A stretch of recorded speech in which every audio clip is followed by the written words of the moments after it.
Two races, two favorites on the Belmont Stakes undercard. West Coast wins the Easy Goer Stakes. Our recap presented by the New York Thoroughbred Breeding and Development Fund.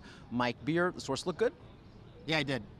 This is going to change, though, right? I'm not going to sit here to be expected to bet favorites all day, am I? Well, we're in trouble if that's the case, because we know you don't like to bet favorites. West Coast didn't break very well, it appeared, in this race, but he had a little bit of help up front. They were going very fast in the early portion of this race. West Coast was able to park himself outside after that sort of awkward beginning, and then he rolled by him, turning into the stretch. You're to Blame was far, far behind. He had to put in about a half-mile run from the back of the pack. He probably appreciated that the speed horses were stopping in front of him, but I thought that was a solid performance for him to finish second. I thought he ran fine as well. I still think he's more of a closing sprinter. I think he's going to be at his best when he catches fast paces that he can run into at the end, but he did fine here to be second best.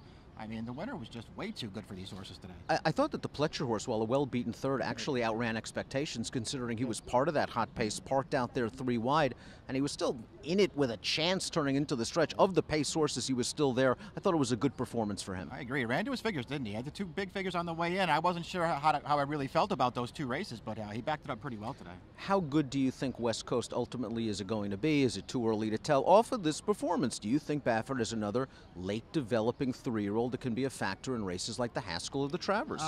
Yeah, she can be a factor in those races, if only because this isn't a very strong crop of 3-year-olds, so I think he fits right in. And I will say this about him, as someone who hadn't been thrilled with him, this is the best I've seen him look. Matt Bernier will be on with you for the Brooklyn, which is coming up, beginning the graded stakes portion of the Belmont Stakes program. You're going to want to stay with us all afternoon long on DRFTV.